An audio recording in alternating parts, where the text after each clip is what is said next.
नमस्कार, मी ॲडव्होकेट सवयशाली अतुल कोराटे बोलते आहे.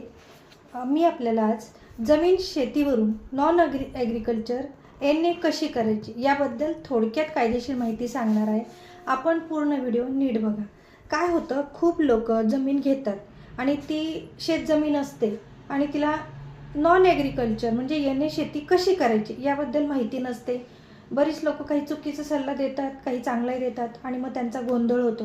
आपण नक्की काय करायचं यासाठी ही त्यांची कन्फ्युजन त्यांना सांगता येत नाही आणि कोणाकडे जाऊन जर बोललो तर ते कोण खरं बोलतं हे कळत नाही. म्हणून मी हा कायदेशीर व्हिडिओ बनवलेला आहे. आपण पूर्ण व्हिडिओ नीट लक्ष देऊन ऐका. तर जमीन शेतीवरून आपण नॉन ॲग्रिकल्चर म्हणजेच NA शेती कशी करायची हे बघणार आहोत.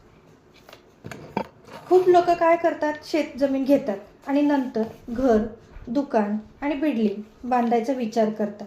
पण लक्षात ठेवा, शेत जमिनीवर थेट बांधकाम तुम्हाला करता येत नाही. त्यासाठी जमीन NA म्हणजे नॉन ॲग्रिकल्चर करणे ही आवश्यक आहे. महाराष्ट्र शेत जमीन NA करण्याची प्रक्रिया महाराष्ट्र लँड रेव्हेन्यू कोड या कायद्याच्या सेक्शन 44 अंतर्गत केली जाते.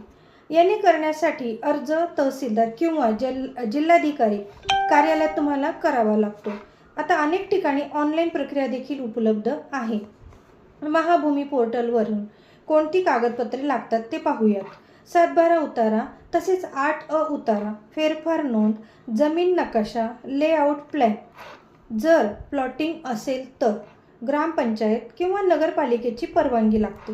झोनिंग सर्टिफिकेट देखील लागत असतं. हे सर्व कागदपत्रे तुम्हाला लागतात. अर्ज केल्यानंतर संबंधित अधिकारी जमीन तपासणी करतात. जमीन कोणत्या झोनमध्ये येते ते तपासले जाते. NA टॅक्स किंवा कन्व्हर्शन चार्जेस भरावे लागतात. सर्व नियम पूर्ण झाल्यास NA ऑर्डर ही दिली जात असते. महत्त्वाची टिप्स: जर तुम्ही NA न करता बांधकाम केले तर ते बेकायदेशीर समजले जाऊ शकते आणि दंड किंवा बांधकाम पाडण्याची तुमच्यावर कारवाई देखील होऊ शकते. म्हणून ते सगळ्यात पहिले तुम्ही बघा. जमीन कृषी झोनमध्ये असेल तर काही वेळा NA मंजुरी मिळत नाही. रस्ता प्रवेश आवश्यक असतो. जमीन वादमुक्त क्लिअर टायटल असणे हे देखील आवश्यक असतं, गरजेचं आहे. शेती जमीन NA करणे ही पूर्णपणे कायदेशीर प्रक्रिया आहे, पण योग्य कागदपत्रे आणि नियमांचे पालन करणे अत्यंत आवश्यक आहे.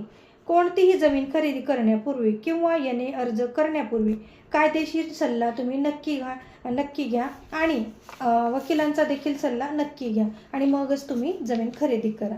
आपल्याला ही कायदेशीर माहिती कशी वाटली नक्की सांगा आणि माझ्या चॅनलला सबस्क्राईब करा, लाईक करा आणि शेअर देखील करा.